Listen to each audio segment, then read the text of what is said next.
말씀 누가복음 7장 36절부터 50절입니다. 교독하시겠습니다. 한 바리새인이 예수께 자기와 함께 잡수시기를 청하니 이에 바리새인의 집에 들어가 앉으셨을 때에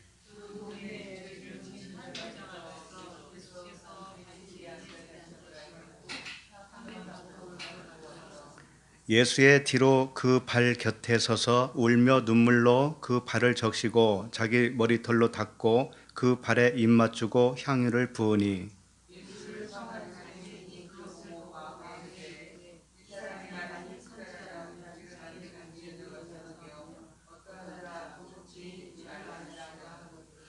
예수께서 대답하여 이르시되 시몬아 내가 네게 이를 말이 있다 하시니 그가 이르되 선생님 말씀하소서.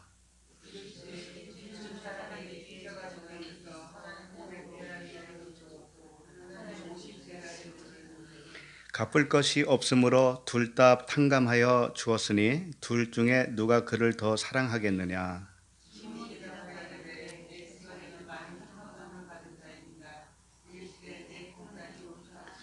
그 여자를 돌아보시며 시몬에게 이르시되 이 여자를 보느냐. 내가 네 집에 들어올 때 너는 내게 발 씻을 물도 주지 아니하였으되 이 여자는 눈물로 내 발을 적시고 그 머리털로 닦았으며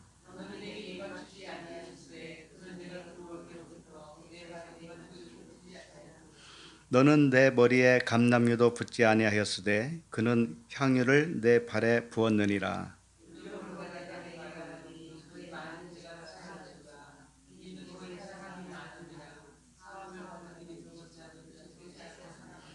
이에 여자에게 이르시되 내 죄 사함을 받았느니라 하시니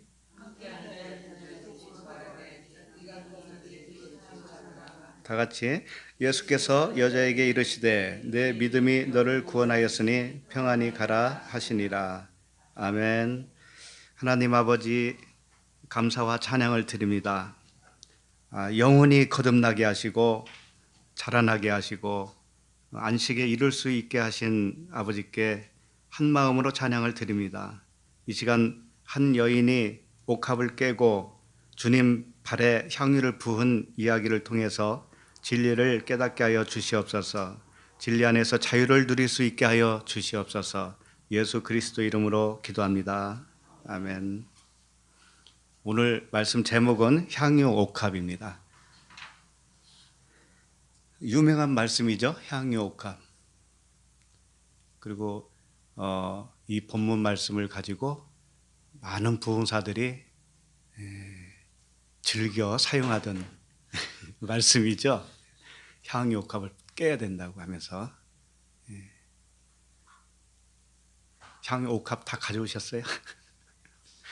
가장 귀한 거, 장롱 속에다 숨겨놓은 거. 오늘 말씀이 그런 말씀이겠습니까? 지금 오늘 본문 말씀도 큰 주제 속에 흐르고 있는 그 주제가 있는데 심판이라고 하는 주제예요. 심판이에요. 누가 심판을 당하느냐? 예수님이 심판을 당하는 거죠. 그리고 그 예수님과 하나가 된 우리들도 반드시 심판을 당해야 되는 것이죠. 그러니까 복음은 심판이에요. 심판을 당해야 구원이에요. 심판을 당하지 않으면 죄사함이 아니거든요. 예수님 덕분에 우리는 그냥 믿으면 구원받는다 식의, 그건 반쪽짜리 복음입니다.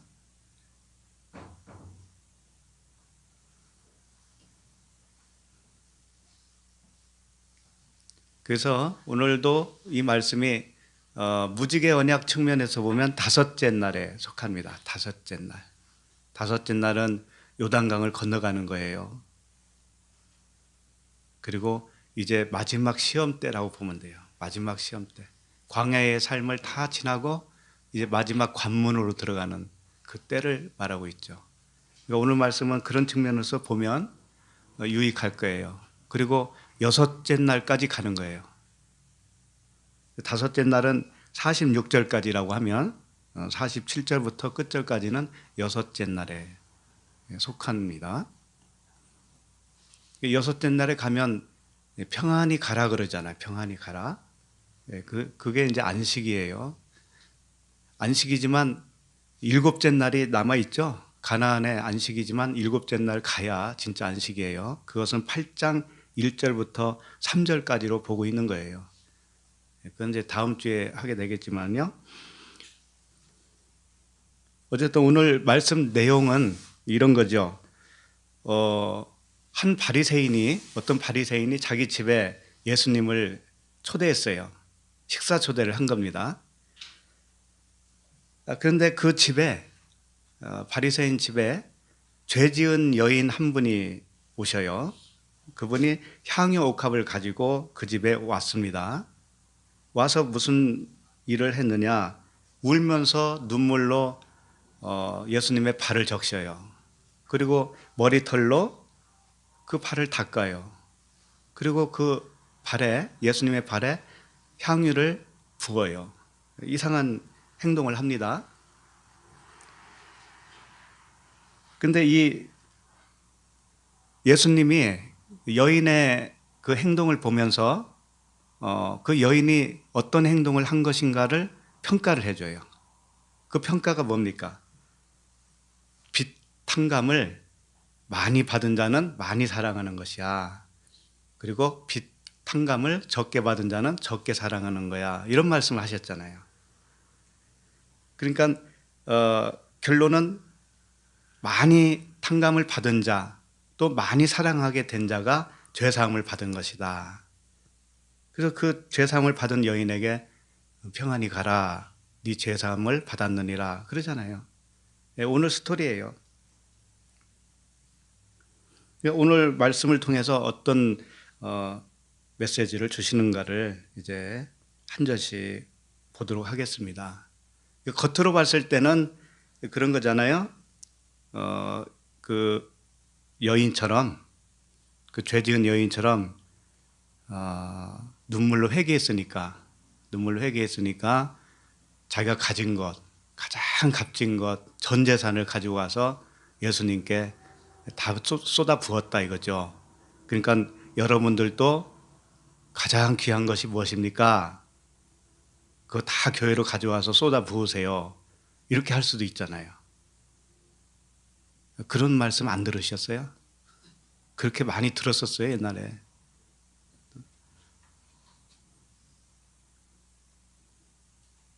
근데 그런 말씀이 아니라는 거죠.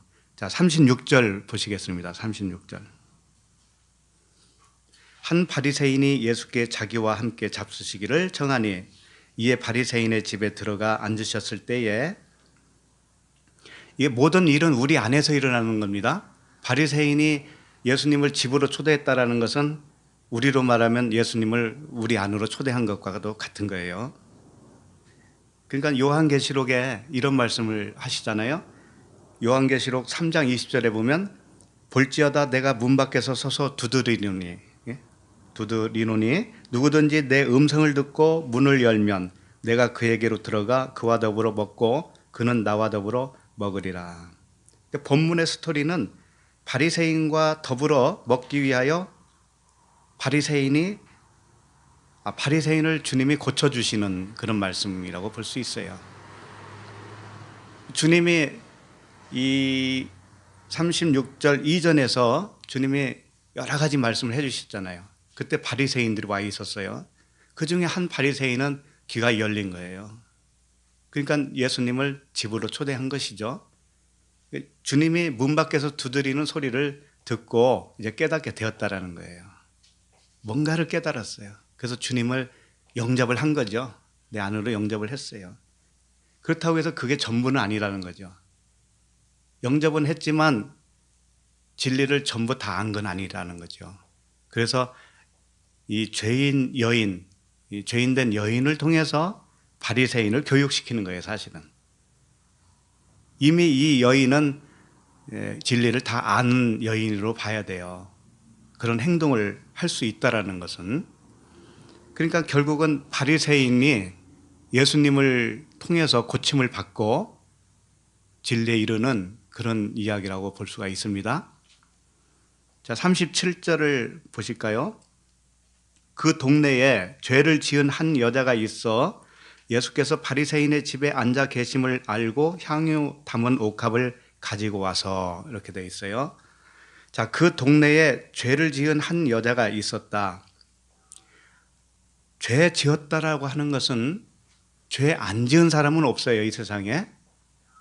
근데 죄 지은 여자라고 했을 때 특별히 뭐 큰 죄를 졌다라고 생각하시면 안 돼요. 내가 죄인인 것을 알게 되는 자가 죄 지은 자예요. 그래야 고침을 받을 수 있죠. 내가 병든 자라는 것을 알 때 비로소 병자가 되는 거예요. 병든 자에게만 의원이 쓸 때 있다고 그랬잖아요. 그러니까 이 여자는 사실 우리들을 이야기하는 거죠. 우리들이 다 여자잖아요. 신부지요. 그러나 주님과 분리되어 있는 상태라는 것을 내가 아는 순간에 내가 죄 지은 여인이구나 라는 것을 깨닫게 된 것이죠. 그러니까 진리를 안 자만 죄인인 것을 시인할 수가 있어요. 예수께서 바리새인의 집에 앉아 계심을 알고 오셨다 이겁니다. 자, 그 여인이 왔다 이거예요. 이게 무슨 말일까? 예수께서 바리새인의 집에 앉아 계심을 알고 찾아왔다 이거예요.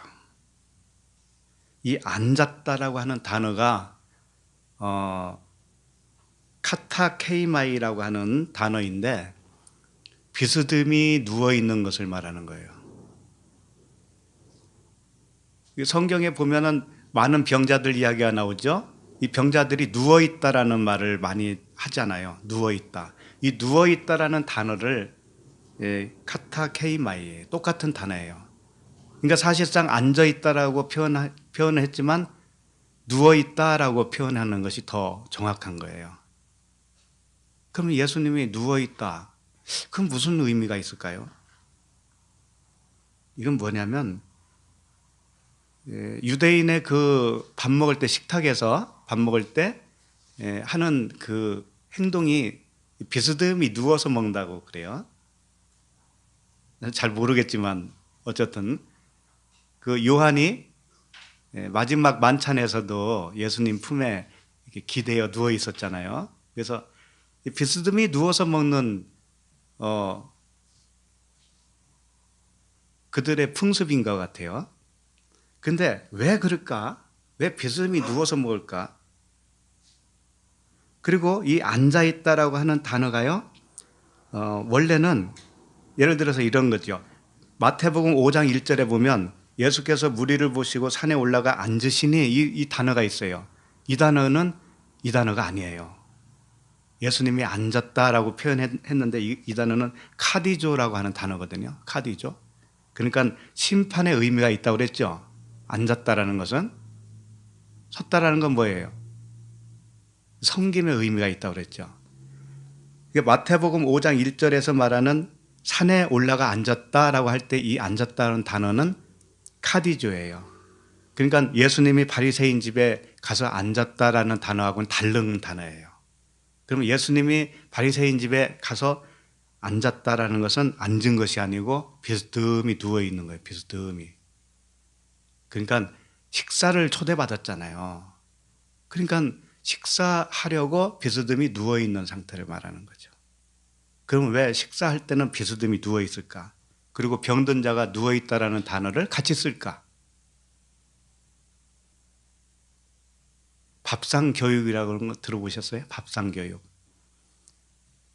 비스듬히 누웠다라는 것은 밥상 교육을 의미해요. 왜 그러냐? 이 성경 말씀이 66권으로 쫙 펼치면 뭐냐면 그걸 누워있다라고 하는 거예요. 성경 66권이 쫙 펼쳐 있으면 이것이 뭐예요? 교육을 하고 있는 거죠. 우리에게 가르쳐 주는 것이잖아요.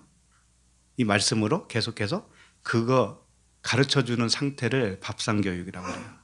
근데 밥상 교육은 누워있다라는 거죠. 길게. 그러니까 교육을 받고 어떻게 되기를 원하냐면 전부 다 일어서기를 원하는 거죠. 그러니까 교육 받을 때는 비스듬히 누워 있는 거예요. 다 병든 자로 누워 있는 거예요. 그 상태를 표현하고 싶은 거예요.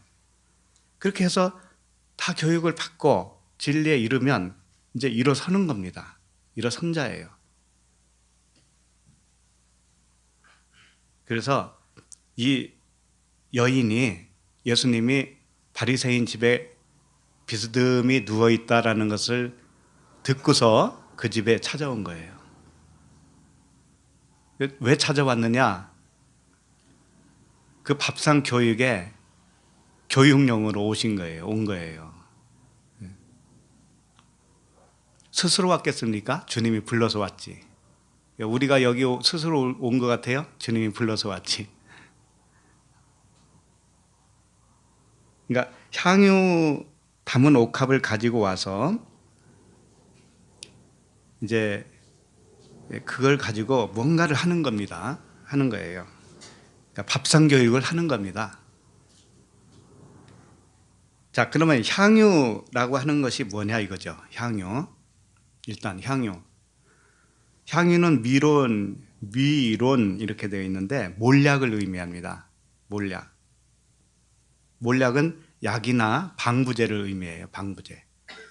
그러니까 생명을 살리는 역할 또는 생명을 살려서 유지하는 역할의 의미를 가지고 있는 것이 몰약이다 이거죠. 그래서 시체에다가 몰약을 바르죠. 그런 의미를 가지고 있어요. 썩지 않도록 그 향유를 바르는 것이죠. 그러면 옥합을 깨는 의미는 뭘까요? 옥합을 깨는 의미. 그 옥합은 향유를 담은 그릇이죠. 그릇을 깨야 반드시 깨어야 그 향유가 나오는 거 아닙니까? 깨어야 살리는 몰약이 나오는 거예요. 그러면 예수님이 우리를 살리려면 자신을 어떻게 했어요? 깼잖아요. 자기를 십자가에서 죽어. 그러니까 향유 옥합을 깬다라는 것은 십자가를 의미하죠. 그리고 거기서 나오는 향유, 그것은 우리를 살리는 거 아닙니까? 몰약. 그러니까 그 모든 것들이 다 예수님을 의미하고 있어요. 예수 그리스도를. 향유 옥합도 예수 그리스도예요. 향유도 예수님이 자신이에요. 그걸 가지고 있는 여인이 찾아온 것이죠. 우리가 잘 아시지만 예수님이 태어났을 때 동방박사들이 와서 세 가지를 가지고 왔었죠. 그게 뭔가 하면은 황금과 유황과 몰약이에요. 그러니까 오늘 향유는 뭐냐면 유향이 아니고 몰약이에요. 몰약에 해당되는 거예요. 단어 자체는 좀 달라요. 그런데 이 몰약이라고 하는 이는 단어와 위론, 오늘 향유하고 그 같은 어원을 가지고 있어요. 그렇기 때문에 몰약이라고 보면 됩니다. 그러면 황금은 뭘까요? 황금, 유향, 몰약을 가져왔는데 이건 분명히 예수 그리스도를 의미할 거 아닙니까? 예수 그리스도의 세 가지 직책이 있죠. 구약에 있는 왕과 선지자와 제사장이 있습니다. 이걸 다 가지고 있는 분이 누구예요? 예수 그리스도시죠. 그러니까 예수 그리스도 그 세 가지 직분을 의미하고도 있는 거예요. 황금, 유향, 몰약이. 황금은 왕을 의미하는 거죠. 유향은 제사장을 의미해요. 유향은 뭐냐면 태워야 되는 거거든요. 태워서 향을 피우는 거예요. 제사장. 그 다음에 몰약은 뭐냐면 선지자를 의미해요. 선지자. 왜냐하면은 사람을 살리는 게 뭐예요? 말씀이잖아요. 그러니까 말씀을 선포하는 자가 누구냐면 선지자란 말이죠. 그러니까 오늘 몰약은 뭐에 속하냐면 선지자의 의미를 담고 있어요. 선지자다, 말씀이다 이거예요. 그래서 베드로전서 2장 9절에서는 너희는 택하신 족속이요 왕 같은 제사장들이요 그러잖아요. 그 왕, 제사장 다 나오잖아요. 거기서 거룩한 나라요 그의 소유된 백성이네 이는 너희를 어두운 데서 불러내어 그의 기이한 빛에 들어가게 하신 이의 아름다울 덕을 선포하게 하려 하심이라. 이 선포하는 것이 누구냐면 선지자예요. 선포하는 거. 그래서 황금, 유향, 몰약은 왕, 제사장, 선지자를 의미하지만 동시에 뭘 의미하냐면 우리들 차원에서는 이렇게 되려면 어떻게 되냐면 육신의 정력, 안목의 정력, 이생의 자랑이 어떻게 돼요? 십자가에 못 박혀야 되는 거예요. 그래야 우리도 왕, 제사장, 선지자가 되는 거죠. 반드시 이게 교환이 되어야 되죠. 교환되는 곳이 어디예요? 십자가죠. 십자가. 십자가의 죽음이 분명하게 우리에게 있어야 됩니다.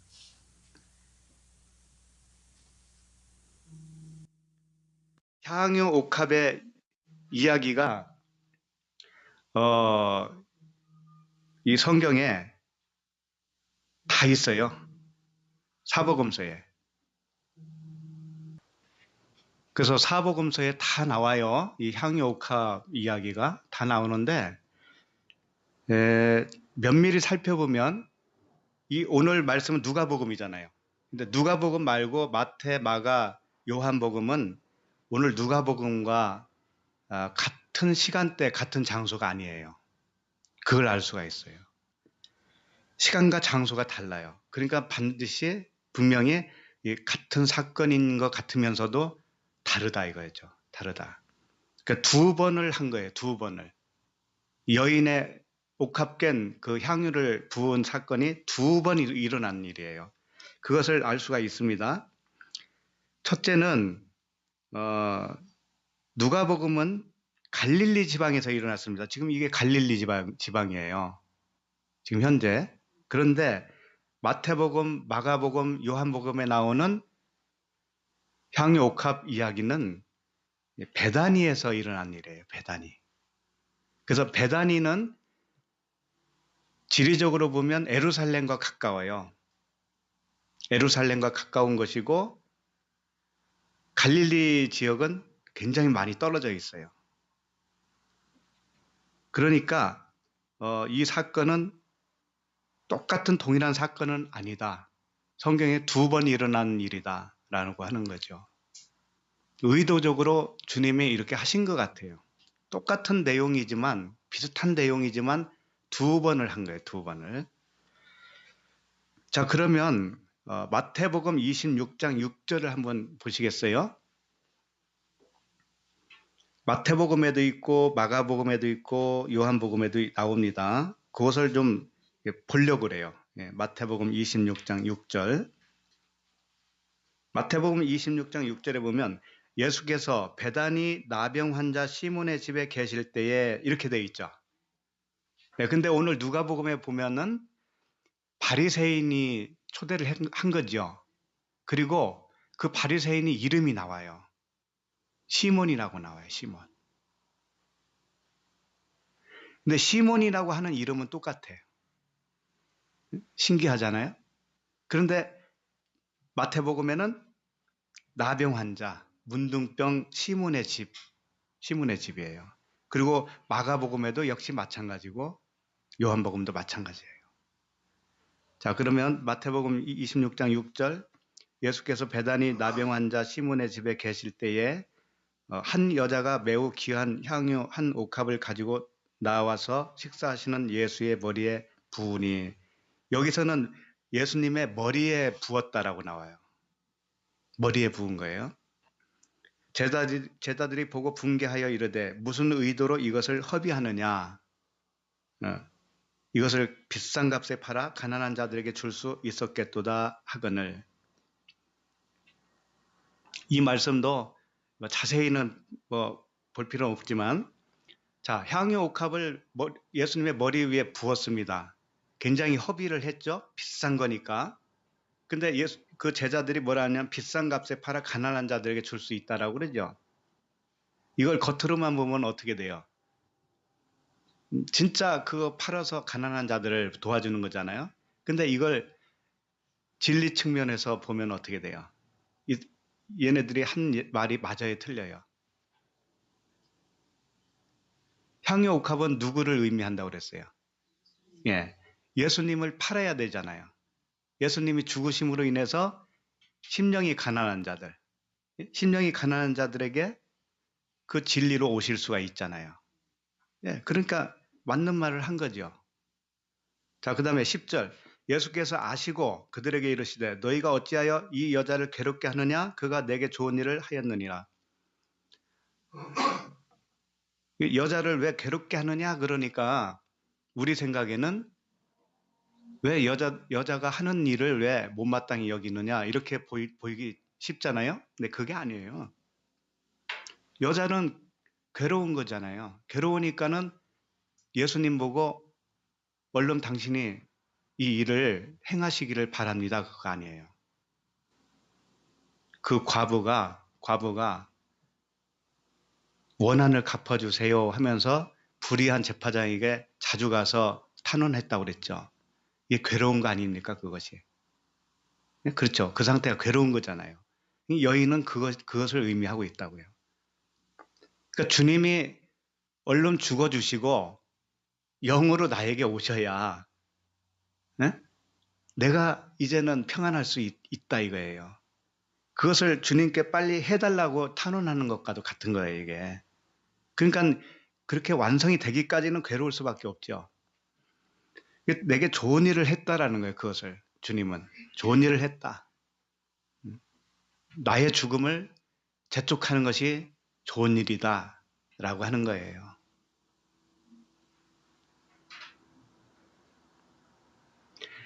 (11절) 가난한 자들은 항상 너희와 함께 있거니와 나는 항상 함께 있지 아니하리라. 이게 무슨 뜻일까요?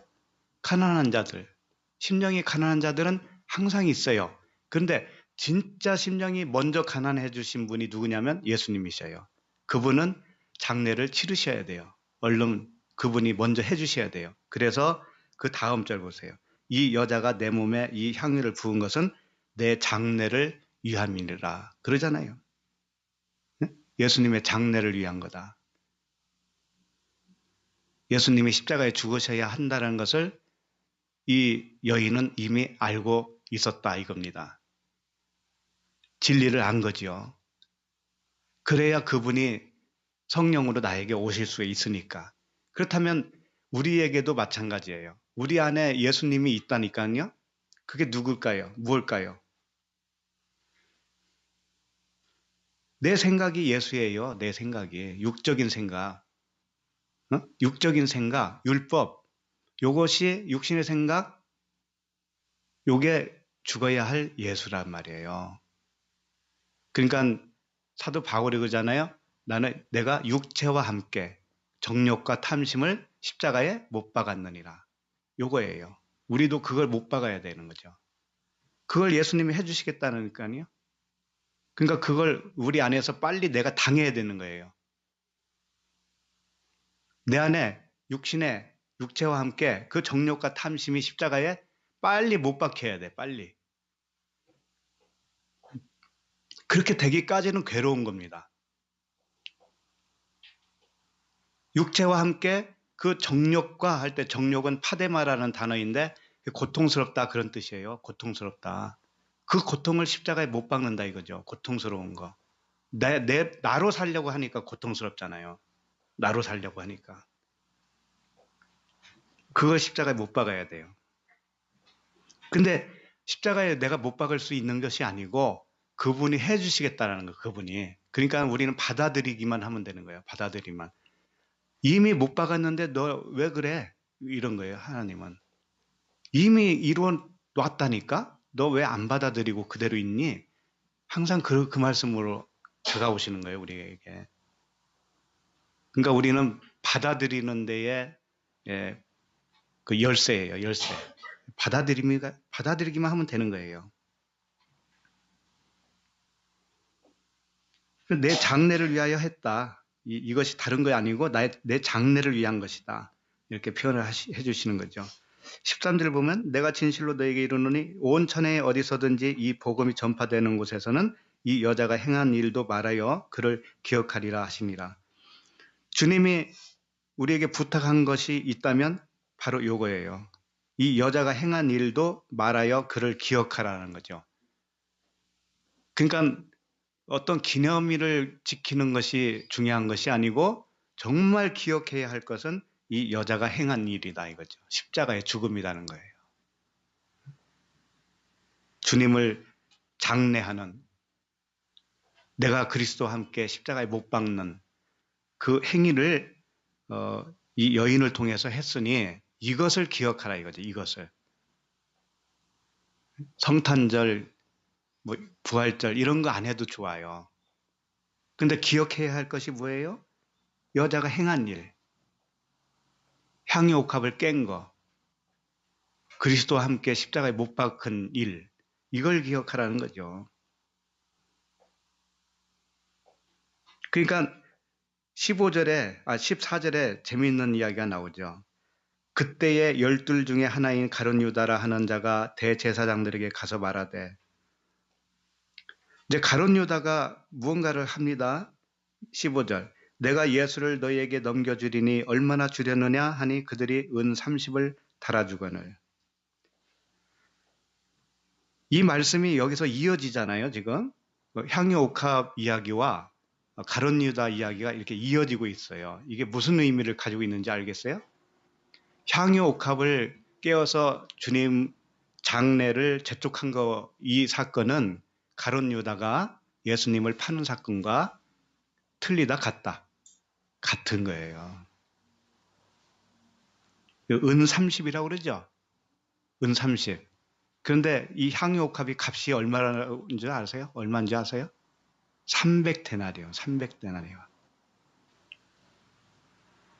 재밌잖아요. 300데나리온이나 은 30이나 같은 의미예요. 예수님을 의미하는 거예요. 예수님의 몸값이에요, 몸값. 마태복음에서는 그렇게 나와 있고 마가복음에서는 어떻게 나와 있냐면 그냥 한 절만 읽어드립니다. 마가복음에서는 14장 3절에 예수께서 베다니 나병 환자 시몬의 집에서, 똑같아요. 베다니 시몬의 집, 식사하실 때에 한 여자가 매우 값진 향유 곧 순전한 나드 한 옥합, 여기서는 이렇게 설명을 하고 있어요. 순전한 나드 한 옥합이라고 되어 있어요. 한 근, 나드 한 옥합을 가지고 와서 그 옥합을 깨트려 예수의 머리에 부으니, 이렇게 되어 있어요. 그러니까 순전한 나드 한 근이거든요. 한 근의 옥합이다 이겁니다. 그러니까 300데나리온이나 나드 한 근이나 틀려요, 같아요? 같아요. 그러니까 한 근으로 표현한 것은 예수 그리스도를 하나로, 진리 하나로 표현하고 싶은 거예요. 그 다음에 300데나리온 또는 은 30 이런 것들은 뭐예요? 그분이 그랬잖아요. 3일길을 표현했죠. 3일길. 처음에는 첫날은 뭐예요? 귀신을 쫓고, 둘째 날은 병자를 고치고, 셋째 날은 완전해지겠다. 요걸 말하는 거예요. 요게 이제 300데나리온, 은 30 이런 걸로 이렇게 표현을 하고 있는 거예요. 숫자로. 완전해지는 걸 말하는 거예요. 완전해지는 거. 주님이 완전히 이루어지는 거. 이루어 놓으시는. 예. 근데 요한복음에 이제 마가복음까지 봤으니까 요한복음에 11장 1절을 보시면 이렇게 되어 있어요. 11장 1절 보시면 어떤 병자가 있으니 이는 마리아와 그 자매 마르다의 마을 베다니에 사는 나사로라. 나사로가 병들었을 때의 이야기예요. 근데 이 마리아는 2절, 이 마리아는 향유를 주께 붓고 머리털로 주의 발을 닦던 자요 병든 나사로는 그의 오라버니더라. 이렇게 되어 있어요.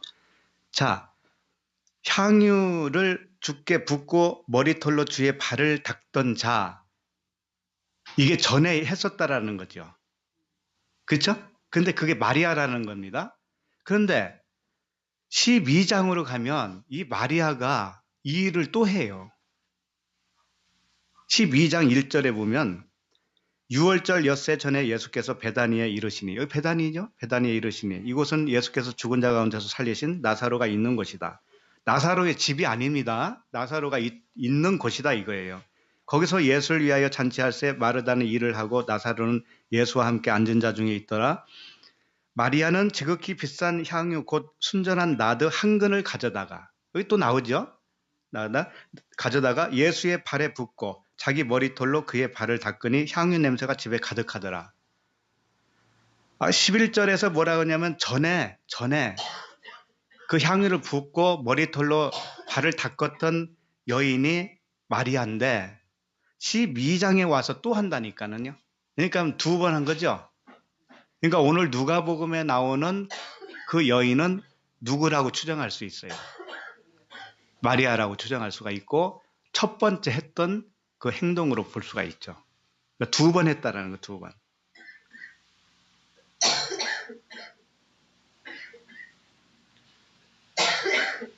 그러니까 두 번 하는 것은 항상 물세례, 불세례. 잘 아시죠? 네. 그리고 12장, 그 요한복음 지금 보고 있습니다. 12장.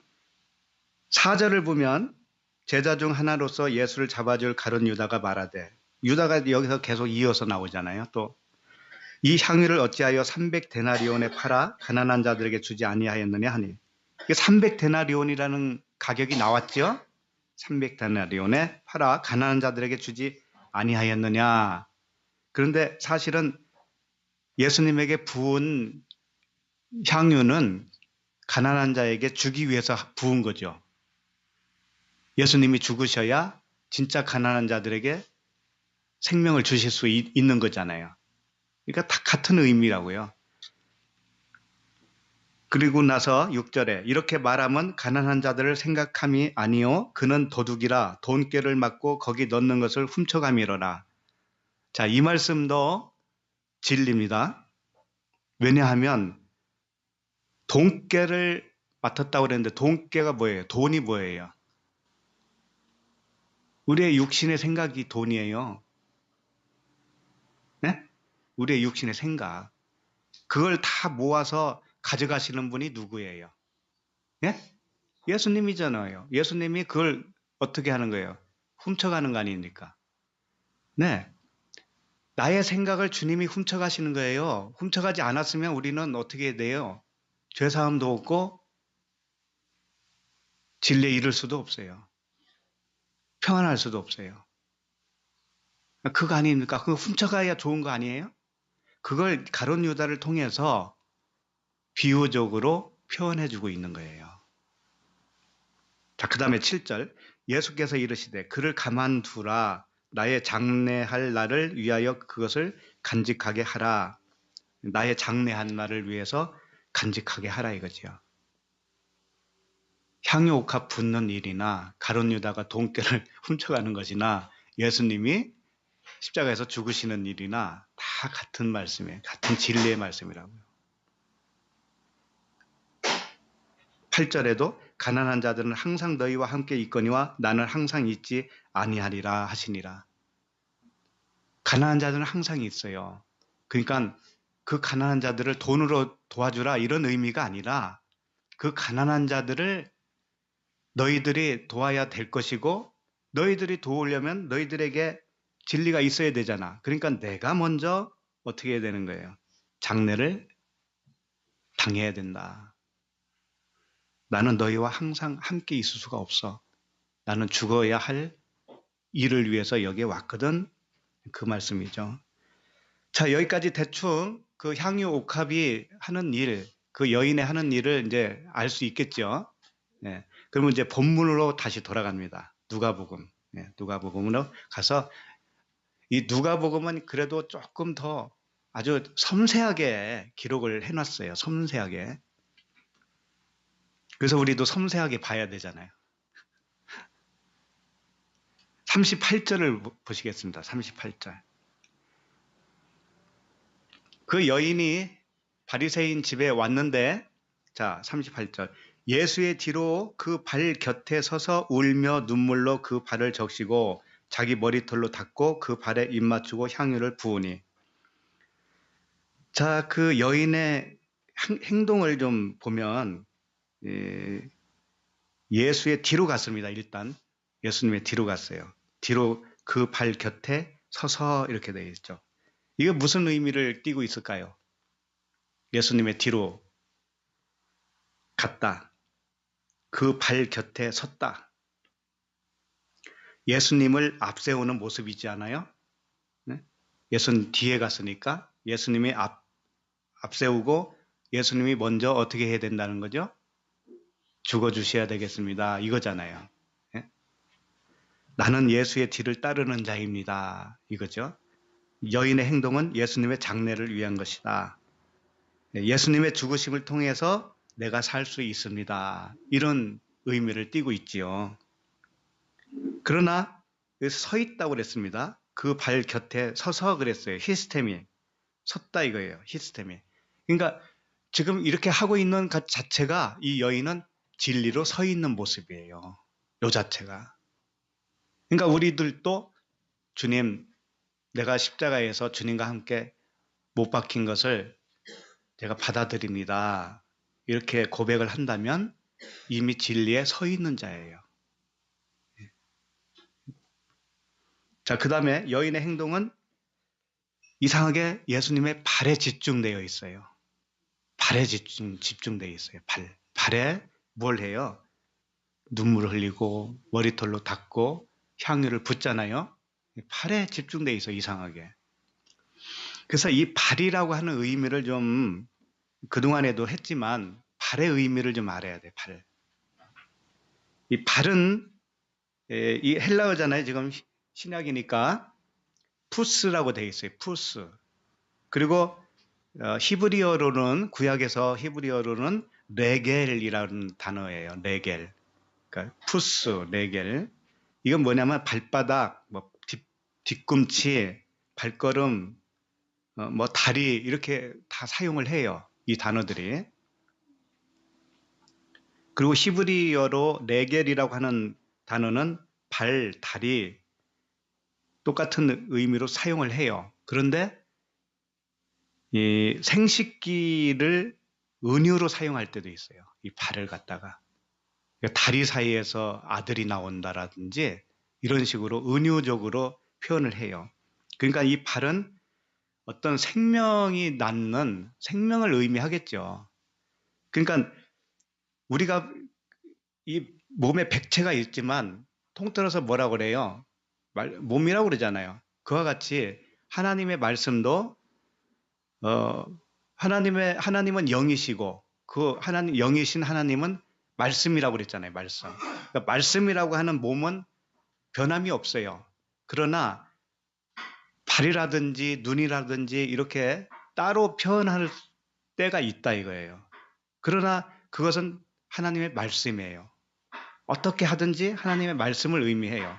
발도 하나님의 말씀이고 코도 눈도 입도 다 말씀을 의미해요. 그러니까 뭐 헷갈릴 거 없습니다. 그냥 말씀으로 보시면 돼요. 일단은.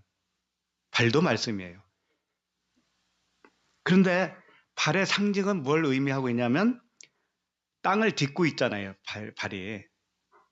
그러니까 땅을 딛고 있는데 어느 땅에다가 내가 딛고 있느냐에 따라서 그 발의 가치가 달라지는 거죠. 세상이라고 하는 땅에 딛고 있으면 세상 가치를 가진 그 말이 되는 것이고 그 사람에게 존재, 그 가치가 되는 것이고 그 다음에 새로운 땅, 새 땅에 딛고 있으면 그 사람의 존재가 새로운 차원의 존재다라고 하는 것을 알 수가 있죠. 그래서 출애굽기 3장 5절에 유명한 말씀을 하고 있죠. 모세가 하나님 떨기나무 앞에 갔을 때 하나님이 이르시되 이리로 가까이 오지 말라. 내가 선 곳은 거룩한 땅이니 내 발에서 신을 벗어라. 이렇게 되어 있죠. 그 신을 벗어라. 세상의 신, 육신의 신을 벗어라 이거죠. 그 다음에 이 가려야 할 육신의 발로 표현하는 적도 있어요. 이사야서 6장 2절에 보면 스랍들이 모시고 섰는데 각기 6날개가 있어 그 둘로는 자기의 얼굴을 가리었고 그 둘로는 자기의 발을 가리었고 그 둘로는 날며 이렇게 되어 있어요. 6날개가 있는데 2날개는 발을 가리었다. 발을 가리었다. 그러니까 이 발은 내 발도 있고 하나님의 발도 있는 거예요. 나의 육신의 발은 하나님 앞에서는 어떻게 가리워야 될 것이죠. 예. 그리고 아름다운 복음의 발로 표현을 하기도 합니다. 예? 그러니까 좋은 소식을 전하며 평화를 공포하며 복된 좋은 소식을 가져오며 구원을 공포하여 시온을 향하여 이르기를 내 하나님이 통치하신다 하는 자의 산을 넘는 팔이 어찌 그리 아름다운가. 복음을 전하는 팔. 이게 이사야 52장 7절 말씀이었습니다. 복음을 전하는 팔. 그리고 집집마다 다니면서 복음을 전할 때 받아들이지 않으면 어떻게 하라고 그래요? 티끌을 떨어버리라고 그랬잖아요. 이게 발은 다니는 거예요. 복음을 전하는 발. 그러니까 발이 전하겠어요? 사실 전할 때는 입으로 전하지. 그러니까 입이나 발이나 전하는 어떤 도구로서는 다 동일한 거예요. 그런데 발이라고 했을 때는 이제 다녀야 되잖아요. 발은 다녀야 되고 어딘가 딛고 다녀야 되잖아요. 그리고 다니다 보면 오염되죠. 발이 오염되잖아요. 그러니까 발을 또 씻어야 되잖아요. 그러니까 이것은 이 세상에서 사는 우리들을 의미하고 있어요. 세상에서 사는 우리들은 오염되기가 쉬워요. 그래서 발을 씻어야 되는 거, 발을 씻어야 된다.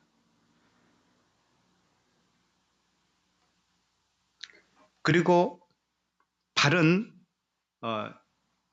그 생식기와 같다라고 하는 것을 은연중에 알려줘요. 어디 있냐면 출애굽기 4장 25절에 보면 모세 이야기인데 십보라가 돌칼을 가져다가 그의 아들의 포피를 베어 그의 발에 갖다 대며 이르되 당신은 참으로 내게 피 남편이로다 하니 아들의 그 할례를 했죠. 그 포피를 모세의 발에다가 갖다 댔다는 거죠. 네? 그 생식기의 포피와 모세의 발은 같다라는 거예요. 같다. 응? 같다.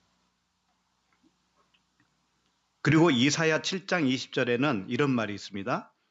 그날에는 주께서 하수 저쪽에서 세내어 온 삭도 곧 아스루 왕으로 내 백성의 머리털과 발털을 미실 것이요 수염도 깎으시리라.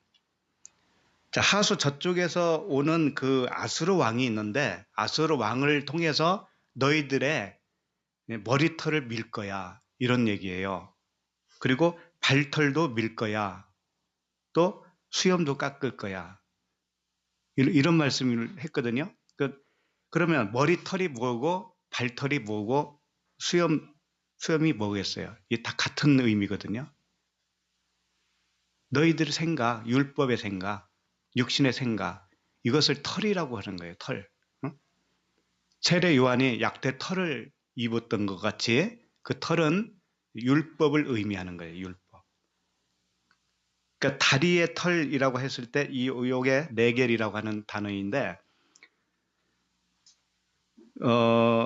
공동 번역에서는 어떻게 뭐라고 되어 있냐면 이 발털을 음무라고 되어 있어요. 그러니까 생식기와 똑같이 취급을 하고 있는 거예요. 이 발을. 그러니까 뭐냐면 이 발이라는 것도 역시 복음이라는 거죠. 진리. 생명을 가진 진리를 표현하고 싶은 거예요. 그 다음에 이 발은 다스리는 하나님의 발로 표현을 하고 있어요. 다스리는 하나님의 발. 시편 132장 2편 7절에 보면 우리가 그의 계신 곳으로 들어가서 그의 발등상 앞에서 엎드려 예배하리로다. 하나님의 발등상 앞에서 예배 드릴 때 그 발은 뭐겠어요? 권위를 의미하죠. 하나님의 권위, 하나님의 다스림, 하나님의 그 권세를 의미하고 있어요. 이 발은. 그 다음에 누가복음 20장 4절에 보면 내가 내 원수를 내 발등상으로 삼을 때까지 내 우편에 앉았으라 하셨도다 하였느니라. 발등상을 삼을 때까지. 발등상이 뭐냐면 발 아래에 딛고 있는 걸 말하는 거예요. 우리 구두 닦을 때 뭐 이렇게 위에다가 얹어놓고 닦지요. 이게 발등상이에요. 그게. 발 아래에다가 그 권세 아래에 들어갈 때까지. 그러니까 우리가 그렇습니다. 우리들이 육신의 발, 응? 율법적인 발, 이것이 하나님의 발, 그 권세 아래에 들어가야 돼요. 발등상이 돼야 돼요, 우리는. 그 발 아래에 있어야 돼요, 발 아래에. 요한계시록 1장 15절에도 그의 발은 풀무불에 단련한 빛난 주석 같고 그의 음성은 많은 물소리와 같으며 이런 말씀이 있죠. 그러니까 주님을 이렇게 의인화해서 표현한 것들이 굉장히 많죠. 그 계시록 계속 보면 그의 오른손에 7별이 있고 그의 입에는 좌우에 날성검이 나오고 입에는 날성검이 나오고 그 얼굴은 해가 힘있게 비치는 것 같더라. 내가 볼 때에 그 발 앞에 엎드러져 죽은 자 같이 되매 그의 오른손을 내게 얹고 이르시되 두려워하지 말라 나는 처음이요 마지막이요. 요한이 예수님의 형상을 딱 보자마자 어디에 엎드려졌다고 그래요? 발 앞에 엎드려졌다. 그러니까 발은 항상 하나님의 다스림, 권세, 어떤 능력 이런 것들을 표현하고 있다는 거죠. 그래서 예수님이 제자들을 발 씻겨 주셨잖아요. 제자들을. 요한복음 13장 10절에 보면 예수께서 이르시되 이미 목욕한 자는 발밖에 씻을 필요가 없느니라. 온몸이 깨끗하니라. 이런 말씀이 있다고요. 그러니까 발은 구원받은 자는 온몸이 깨끗한 거예요. 사실은. 예. 구원받으면. 그런데 발은 오염될 수가 있다 이거죠. 발은. 왜? 이 세상에 살고 있기 때문에 우리가. 그러니까 우리도 복음의 진리 안에 들어왔다고 해도 어느 순간에 때가 묻을 수가 있다 이거예요. 그거 명심해야 돼요. 그래서 말씀 잘 듣다가 한 1년간 듣지 않고 그냥 살아봐요. 굉장히 달라져요. 사람이 이상해진다고. 안 그래요?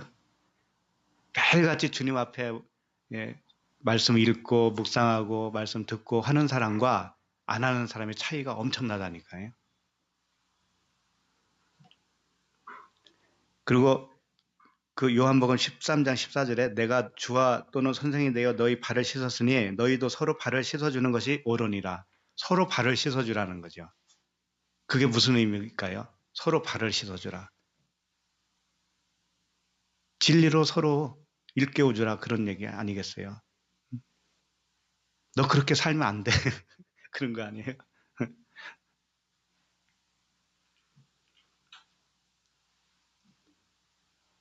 울며 눈물로 그 발을 적시고 오늘 이제 다시 38절입니다. 왔다 갔다 하는데 이제 38절 다시 보시면 그 여인이 향유 옥합을 가지고 온 여인이 예수의 뒤로 그 발 곁에 서서 울며 눈물로 그 발을 적시고 울며 눈물로 그 발을 적셨다. 이건 뭘까요? 울어서 나오는 눈물은 육신의 눈물이죠. 회개를 의미하겠죠. 근데 이걸로 발을 적셨다라는 것은 뭐냐면 예수님의 발은 이제 십자가에서 장례 치러야 할 육신의 발이잖아요. 그러니까 주님과 자기를 동일시하는 거예요. 이게 다. 주님의 발과 여인의 어떤 행동들이 다 발에 집중되어 있다는 것은 장례를 해야 할 예수님과 자기도 이와 같이 죽어야 된다라고 하는 측면을 동시에 일치시키고 있는 행동들이라고 보면 되겠죠. 그 눈물, 주인이 없을 때 운다고 그랬잖아요. 주님이 내 안에 없을 때 우는 거예요. 그것을 발견했을 때, 주님이 내 안에 없구나라는 것을 발견했을 때 뭐냐면 그것이 곧 눈물을 흘릴 때라는 거죠. 그것을 발에 적신다. 주님의 발과 동일시하고 있다 이거죠. 이것은 뭐냐면 육신의 정욕에 해당돼요. 그러니까 황금, 유향, 몰약 이 셋 중에 첫 번째 육신의 정욕, 그러니까 황금이에요. 황금. 우리로 말하면 세상 임금, 세상 임금이 이제 죽는 거예요. 그것을 울며 눈물로 발을 적셨다 이렇게 표현할 수가 있었던 거죠. 그 다음에 자기 머리털로 닦고 그 발에 입 맞추고 자기 머리털과 예수님의 발과 하나가 되는 거죠. 머리털은 항상 뭐라고 그랬습니까? 육신의 생각이죠. 율법이잖아요. 그것이 예수님의 발과 일치시키는 거죠. 그걸 머리털로 닦는 것이고 그것은 곧 그 발에 입맞춤과도 같은 거예요. 입맞췄다. 입맞춤이 뭐냐면 예배거든요. 예배. 같은 말을 하는 거예요. 같은 말. 그 예수님과 이 여인은 같은 생각, 같은 말을 이제 이미 하고 있는 거예요. 함께 죽고 함께 살아나는 것을 같은 말로 하고 있다라는 거예요. 자기의 입의 말과 예수님의 발이 일치시키는 겁니다. 이것은 안목의 정욕이라고 볼 수 있어요. 이것을 두 번째, 그러니까 유향에 속하는 것이죠. 유향은 태우는 겁니다. 제사장이에요. 제사장. 자기를 태우는 거예요. 자기를 태워서 십자가에서 죽어야 되는 것이죠. 이럴 때 향이 나와요. 향기가 나는 거예요. 그러니까 나의 모든 죄를 주님이 가져가세요. 이런 것과도 같죠? 네, 나의 모든 것을 주님이 그 발로 가져가셔서 죽어주세요. 그거하고 똑같은 거죠. 네. 예수님의 죽으심은 나의 죽음과도 같습니다. 이런 고백이에요.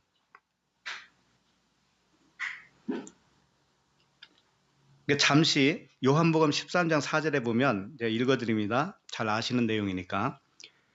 저녁 잡수시던 자리에서 일어나 겉옷을 벗고 수건을 가져다가 허리에 두르고 이에 대야에 물을 떠서 제자들의 발을 씻으고 그 두르신 수건으로 닦기를 시작하여 주님이 제자들의 발을 씻기시고 무엇로 닦았다고 그래요? 수건으로. 근데 이 여인은 무엇으로 예수님의 발을 닦아요? 자기 머리털로. 좀 다르죠? 그러니까 예수님이 우리를 닦아주실 때는 진리의 수건으로 닦아주는 거예요. 우리가 주님의 발을 닦을 때는 뭐냐면 내 육신의 생각으로 생각을 가져가세요. 내어주는 것이죠. 그러니까 예수님이 겉옷을 벗고 수건을 가져다가 허리에 둘렀다 그랬잖아요. 이건 뭐냐면 겉옷은 이 율법의 겉옷을 벗는 거죠. 벗고 진리의 허리띠, 그 수건을 진리의 허리띠, 허리에다가 매는 거예요. 그리고 나서 그 수건으로 닦아주는 거죠. 그러니까 진리로, 복음으로 우리를 닦아주신다 이거죠. 그러나 우리 차원에서는 예수님을 그렇게 닦을 수가 없잖아요. 우리는 닦는 게 뭐냐면 머리털을 내놓는 거예요.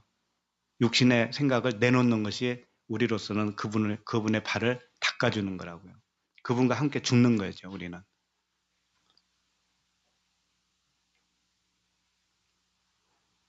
그러니까 이 여인의 닦는 머리털은 육신의 생각을 예수님께 이렇게 이양시키는 모습이에요. 정가시키는 모습. 그 다음에 향유를 부으니 그랬죠. 끝에 향유를 부으니. 누가복음 보고 있습니다. 향유를 부었어요. 몰약이죠. 치료와 또는 방부제의 역할을 하는 그 향유를 부었다 이거죠. 이게 육신의 자랑이에요. 이건 선지자라고 보면 돼요. 선지자. 나의 모든 것을 그분에게 다 주어야 돼요. 다 줘야 돼요. 다 내놔야 돼요. 내 생각은 다 가져가야 된다고 그분이 가져가셔서 십자가에서 처리해 주시고 그분의 생각이 나에게 들어오면 이제 그분의 생각으로 살게 돼 있잖아요. 우리가. 그분의 생각으로 살고 있는 것은 하나님의 생각은 평안입니다. 평안. 하나님의 생각은 평강. 우리의 생각은 뭐예요? 고통이고 육의 생각은 하나님께 굴복당하지 않는 생각이거든요. 그래서 이건 죽어야 되는 거예요. 우리의 생각을 뭐 잘 교육시켜가지고 근사하게 만들어서 쓰실 것 같아요? 안 그래요. 우리를 폐기 처분하는 거예요. 하나님의 방법은. 폐기 처분하고 새로운 것으로 살기를 원하는 것이지 잘 교육하고 두드러 패서 근사하게 만들어서 사용하는 거 아닙니다. 그렇게 가는 것이 뭐예요? 세상 종교예요. 그렇게 가는 건 세상 종교예요. 우리는 폐기 처분당해야 됩니다. 십자가에서 완전히 죽어야 돼요. 완전히. 안 죽으니까 자기 목소리만 나오잖아요. 자기 목소리. 자, 그리고 거기 중요한 것이 나오는데 자기 머리털로 닦고 그랬죠? 그리고 그 발에 입 맞추고 향유를 부었다 이렇게 되어 있는데 머리털을 닦다, 입 맞추다, 붓다 이 단어들이 다 미완료 동사로 되어 있어요. 이 무슨 뜻이냐면 계속적으로 해야 된다 이거예요. 계속적으로 그 진행되고 있다는 거죠. 그러니까 우리들도 이 머리털로 닦는 거, 그 발에 입 맞추는 거, 향유를 붓는 것이 미완료. 계속적으로 하게 된다. 그것도 내 행위로 생각하시면 안 돼요. 주님이 그렇게 해주신다는 거예요. 오늘도 나를 부인시켜 주는 거예요. 주님이. 오늘도 나를 태워주시는 거라고요. 오늘도 나를 주님과 함께 입맞춤으로 같은 말을 하게 해주셔요. 그분이 해주시는 거예요. 다. 이게 계속적으로 일어나는 현상이다라는 것을 보여주고 있죠. 받아들이는 것은 행위가 아니에요. 그분이 받아들이게 해주셨기 때문에 받아들여요. 보게 해주셨기 때문에 볼 수 있는 것이고 들을 수 있게 해주셨기 때문에 들을 수 있는 거죠. 그래서 모든 말씀은 언약이다 이렇게 표현하는 겁니다.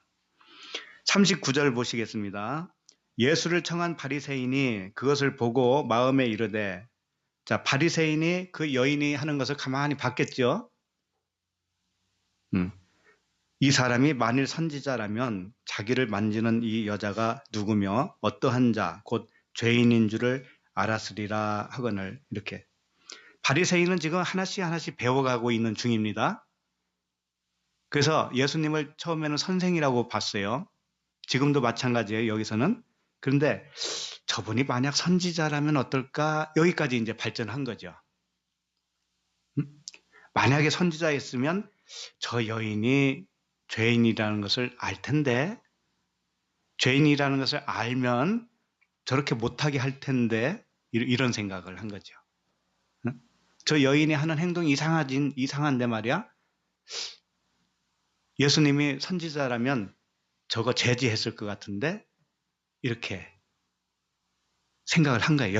여기서는. 그러니까 예수님을 아직은 선지자로 못 믿고 있는 상태죠. 40절. 예수께서 대답하여 이르시되, 시몬아, 내가 네게 이를 말이 있다 하시니 그가 이르되, 선생님 말씀하소서. 여기서 선생님 그러잖아요. 아직까지는 선생님으로 밖에는 못 보고 있는 상태예요. 그러니까 예수님은 그 바리새인이 마음에서 이런 생각을 했는데 주님은 다 읽어버렸잖아요. 응? 마음의 생각을 읽으시는 주님이셔요. 그러니까 속일 생각은 하지를 말아야죠.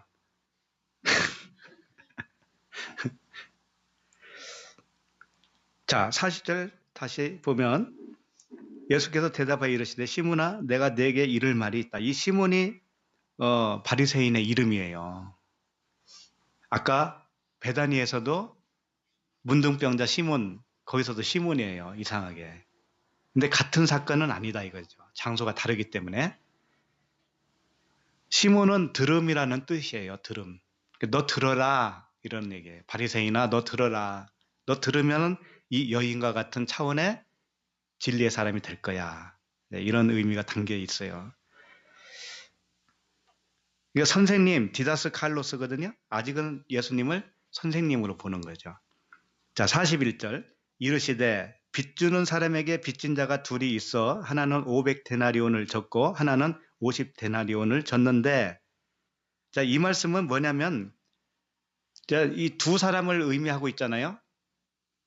빚진 자가 둘이 있는데 하나는 500데나리온을 졌고 하나는 50데나리온을 졌다. 이게 사실상 바리새인과 그 여인을 비교해서 말씀을 하고 계시는 거예요. 바리새인과 여인을. 그러니까 이 백부장이라고 할 때는 이 500데나리온을 백부장이라고 하는 차원으로 성경은 말을 하고 있어요. 500데나리온. 그 다음에 50데나리온은 50부장, 10부장. 10부장은 뭐냐면 이런 거예요. 모세 오경을, 50부장 할 때 이 모세 오경을, 모세 오경, 그 말씀을 통해서 내가 죄인이 맞구나. 이걸 깨달은 사람이에요. 죄인인 것이 맞구나. 그러니까 물세례에 해당되는 거예요, 이것은. 50데나리온의 빚을 졌다라고 하는 것은 내가 물세례를 받고 죄인이구나, 내가 빚진 자가 맞구나, 이런 차원으로 된 거예요.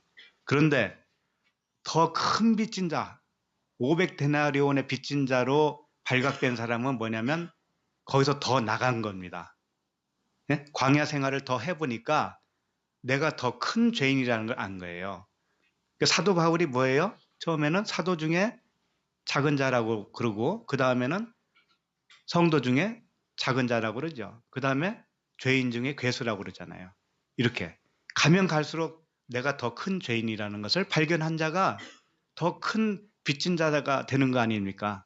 그런 차원이에요. 그러니까 500데나리온을 빚졌다라고 하는 것은 이 향유를 부은 여인을 말하는 것이고, 여기서는 50데나리온을 빚졌다라는 건 뭐냐면 이 바리새인, 아직 잘 깨닫지 못하고 있는 이 바리새인을 의미하고 있죠. 이렇게 보시면 되겠고, 42절. 갚을 것이 없으므로 둘 다 탕감하여 주었으니 둘 중에 누가 그를 더 사랑하겠느냐. 당연히 갚을 것이 없으므로 둘 다 탕감을 해줬는데 누가 더 그를 사랑하겠느냐. 누구겠어요? 그러니까는 43절에 시몬이 대답하여 이르되 내 생각에는 많이 탕감을 받은 자니이다. 이르시되 내 판단이 옳다. 빚을 많이 탕감받은 사람이 더 사랑하겠죠? 예. 우리도 마찬가지예요. 주님의 은혜를 많이 깨달은 사람이 주님을 더 사랑하게 되어 있어요. 내가 더 큰 죄인이라는 것을 깨닫는 사람이 주님을 더 사랑하게 되어 있어요. 그리고 더 탕감을 더 많이 받은 사람이에요. 예. 탕감을 적게 받은 사람은 살면서 어려움이 오면 불평을 많이 합니다. 불평을 많이 해요, 그분은. 왜? 하나님을 사랑하는 것도 적잖아요? 그러니까 불평이 나올 수밖에 없어요. 또 사랑을 해보셨잖아요. 지금도 사랑하고 계시죠? 사랑하는 자에게 내가 불평을 할 수 있습니까? 많이 사랑하면 불평을 할 수가 없어요. 그리고 티가 보이지도 않아요. 많이 사랑하면. 그냥 다 좋아 보이지. 안 그런가 봐?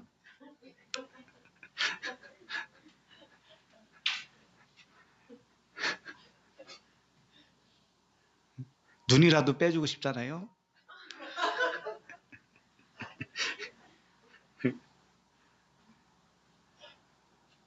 적어도 하나님과 사랑에서는 그 정도는 돼야지.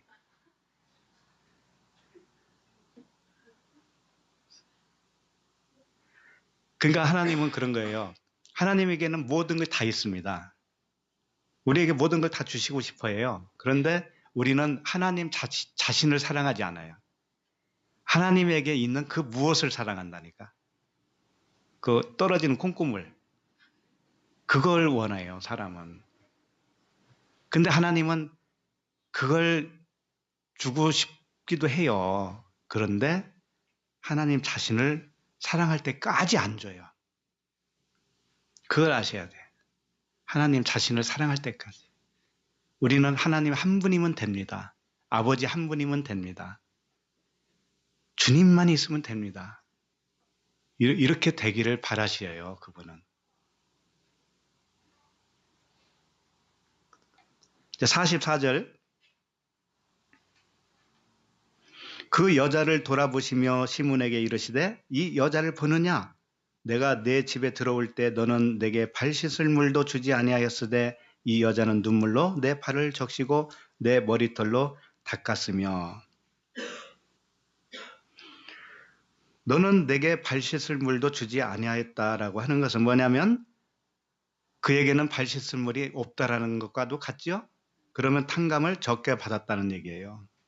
탕감을 많이 받았으면 그에게 진리의 물이 풍성하게 있을 수밖에 없죠. 그러니까 바리새인은 덜 사랑하는 자도 되는 거죠. 근데 이 여자는 눈물로 내 발을 적시고 그 머리털로 닦았으며, 이것은 뭐냐면 많이 사랑하고 있는 그런 표현들이다 이거죠. 그러니까 탕감을 많이 받은 여인이다 이런 뜻이죠. 이건 뭐냐면 자기 목숨을 다 내놓은 여인을 말하는 거예요. 사랑을 많이 하기 때문에 자기 목숨을 다 내놔요. 그래서 사랑이 전부예요. 사랑이 전부예요. 하나님을 사랑하느냐, 사랑하지 않게 되었느냐. 사랑하게 되었다면 그냥 그분만으로 살아요. 그분 한 분만으로 살아요. 그런데 그분은 그럼 너는 나를 사랑하니까 그걸로 됐어 하고 가만히 계시는 분도 아니에요. 우리를 너무나 잘 아시기 때문에 우리의 모든 것도 다 공급해 주시는 분이시죠. 자, 45절. 너는 내게 입맞추지 아니하였으되 그는 내가 들어올 때부터 내 발에 입맞추기를 그치지 아니하였으며. 그러니까 이것은 다 입맞추지 아니했다라는 건 뭐냐면 너와 내가 한 언어를 가지고 있지 않다 이거죠. 진리의 언어를 가지고 있지 않다 이거죠. 입맞춤은 항상 예배를 의미해요. 예배. 성령과 진리로 예배한다 그러잖아요. 성령, 영과 진리로 예배하는 거. 근데 너에게는 아직 예배의 차원이 안 됐구나. 이렇게 말하고 있죠. 그 여인의 한 봐봐요. 내가 들어올 때부터 내 발에 입맞추기를 그치지 아니하였다. 이게 실제로 그렇게 할 수 있을 것 같아요? 예수님 막 어디 계시든지 화장실 가면 화장실 따라가면서 발에다가 입맞췄었겠어요? 그게? 그런 말씀들이 아니죠.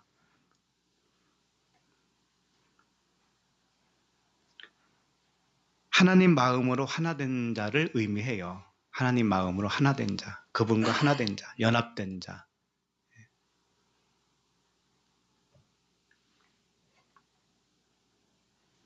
46절로 갑니다. 46절. 너는 내 머리에 감람유도 붓지 아니하였으되 그는 향유를 내 발에 부었느니라. 자, 너는 내 머리에 감람유를 붓지 아니하였지만 이런 뜻이죠. 아니하였는데 그는 향유를 내 발에 부었다라고 하는 의미는 감람유로 머리에 붓는 거나 그 향유를 내 발에 붓는 거나 같은 의미를 가지고 있다 이거죠. 사실은. 너도 언젠가는 감람유로 내 머리에 부을 때가 올 거야. 이런 의미가 함축되어 있어요. 근데 저 여인은 내 발에 향유를 부었는데 이것이 곧 내 머리에 감람유를 붓는 거나 똑같아. 그런 말도 있어요. 그래서 그 베다니에서 일어난 일들은 어떻게 해요? 예수님의 머리에 붓는 것으로 기록되어 있잖아요. 같은 사건인데도 불구하고 요한복음에서는 또 발에다가 붓고 막 이러잖아요. 그러니까 머리에다 부은 거나 발에다 부은 거나 같은 거예요. 하나됨을 의미해요. 다 하나됨. 하나로 죽고 하나로 사는 거예요. 자, 47절. 이러므로 내가 네게 말하노니 그의 많은 죄가 사하여졌도다. 이는 그의 사랑함이 많음이라. 사함을 받은 일이 적은 자는 적게 사랑하느니라. 그러니까 적게 탕감을 받은 자는 적게 사랑을 하는 자고, 적게 탕감을 받았다라는 것은 내가 죄인인 것을 적게 깨달은 거예요. 육신의 생각이 얼마나 해로운 건가를 적게 깨달은 사람이 탕감을 적게 받은 것이고 하나님을 적게 사랑하는 거예요. 근데 죄인 중에 괴수구나 라고 가면 갈수록 그렇게 여겨지는 사람은 탕감을 많이 받은 것이고 하나님을 더 사랑하는 것이고 하나님의 사랑을 더 많이 받는 분이죠. 자, 48절. 이에 여자에게 이르시되 내 죄사함을 받았느니라 하시니, 자, 여자에게 이르되 내 죄사함을 받았느니라 그러잖아요. 근데 바리새인에게는 죄사함을 받았다는 얘기를 여기서 안 하시잖아요. 예. 그러니까 여인의 차원에까지 가야 된다는 거죠. 죄사함을 이야기하려면 많이 탕감을 받은 자, 하나님을 많이 사랑한 자가 되라 이거죠. 거기까지 가야 된다 이거죠. 그 다음에 49절. 함께 앉아있는 자들이 속으로 말하되 이가 누구이기에 죄도 사하는가 하더라. 함께 앉아있는 자들은 누군지는 모르지만 바리새인과 또 다른 식구들이 있겠죠. 이게 누구길래 죄도 사해 주는가 이렇게 한다는 것은 뭐냐면 예수님을 아직 그리스도로 보지 못하고 있는 거예요. 그러니까 예수가 그리스도이신 것을 모르면 죄사함도 없어요. 죄사함이라는 건 뭐냐? 나 예수 믿어요가 아니고 그 예수께서 오셔서 왜 오셔서 무슨 일을 하셨고 그 의미가 무엇인가 정확하게 알아야 되는 거예요. 그래서 예수님을 섬기기 때문에 예수님에 대해서 모욕적인 말을 하면 못 견디는 거예요. 비진리의 사람들은. 예수님을 섬겨야 될 대상으로 보기 때문에. 근데 예수님은 죽으시러 오신 분이시고 그 죽으심이 누구냐? 곧 나의 죽음이다 이거죠. 거의 그걸 알아야 돼. 그걸 알아야 돼. 나도 죽어야 돼. 나도. 근데 내가 스스로 죽는 게 아니고 이 육체가 죽는 것도 아니고 쉽게 말하면 사상이 죽는다고 해도 돼. 사상이. 이 육신의 생각. 그게 죽는 거예요. 그게. 그렇게 죽게 하기 위해서 그분이 오신 것이죠. 그것을 함께 있는 자들이 지금 모르고 있죠. 말씀의 의미를 모르면 탕감받을 수 없다 이거예요. 말씀의 진리를 듣지 못하면 주님을 사랑할 수도 없다 이겁니다. 그냥 덮어놓고 나 주님 사랑해요 해서 되는 게 아니다는 거죠. 그래서 지식이 없어서 망한다고 그러죠. 지식이라고 하는 것이 굉장히 중요합니다. 정확한 지식에 의해서 나의 본성이 바뀌는 겁니다.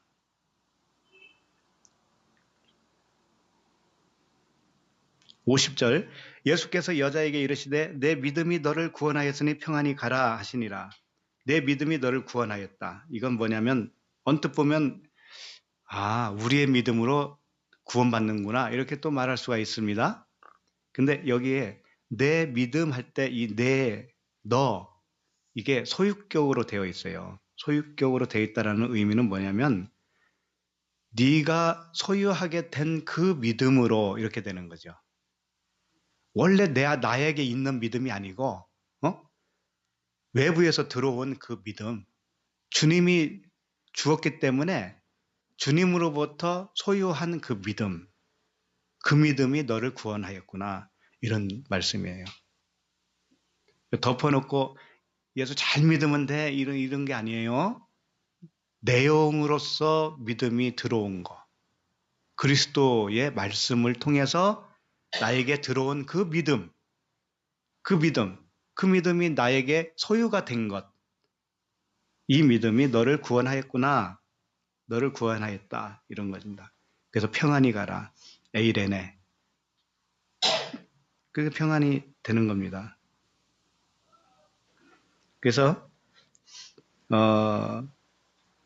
많이 탕감받은 자가 많이 사랑하게 된다. 이것이 죄사함이고 이것이 믿음이고 이것이 구원이다. 주님은 이것을 하나로 말씀을 해주시고 계신 거예요. 그래서 말씀이 참, 뭐 이렇게 말하면 또 나만 옳다라고 할까봐, 뭐 토분만 그럼 진리가 있냐? 뭐 또 이럴까봐 함부로 말은 못하지만, 어쨌든 많은 말씀을 가끔씩 들어봐요. 들어보는데, 정말 아니더라고요. 정말 아니더라고. 근데 어떻게 그렇게 수많은 사람들이 저렇게 모일 수가 있을까? 정말 의아해요, 의아해. 들을 기가 없어서. 예. 그러니까 은혜라고밖에는 할 수가 없죠. 은혜, 은혜. 이제 요즘 가끔 이렇게 질문하고 하는 카톡도 오고 전화도 오고 그래요. 오면은 우리가 이제 그동안 배워왔으니까 다른 데서 많이 배워왔으니까 진리 비슷한 비스무리한 것들은 많이 알고 있더라고요. 그런데도 들어보면 섞여 있어요. 그래서 다른 말은 할 수가 없어요. 그냥 계속 들으세요. 그거밖에는 할 도리가 없더라고요. 한 가지 해결해서 설명해주면 또 한 가지 궁금한 게 있거든요. 그러면 한도 끝도 없겠더라고요. 그래서 그냥 이미 말씀을 다 나갔으니 잘 들으십시오. 라고 밖에는 할 수가 없어. 네. 요즘 그러고 있습니다.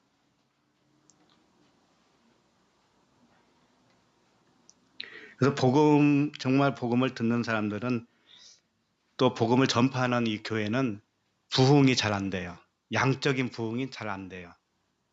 심령 부흥이니까 우리는 심령, 마음의 부흥이니까 그걸 기대할 필요도 없죠.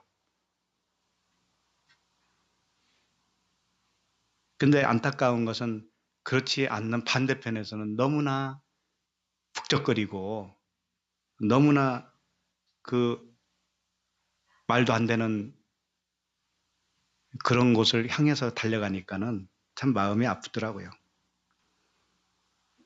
자, 여기까지 마치도록 하고요. 또 한 주간 평안하시기를 바랍니다. 네, 기도하겠습니다.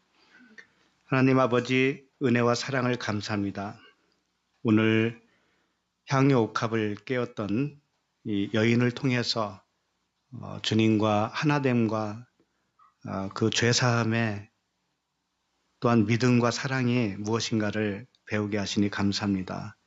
주님과 함께 십자가에서 죽는다는 의미와 주님과 함께 살아나는 부활의 의미가 우리 안에 정확하게 새겨지게 하여 주시고 진리 자체이신 주님께서 우리 마음에 온전하게 역사하셔서 각 사람 마음이 뜨거워지게 하시고 내 생각은 죽고 주님의 생각으로만 살아갈 수 있는 귀한 은혜를 허락하여 주시옵소서. 예수 그리스도 이름으로 기도드립니다. 아멘.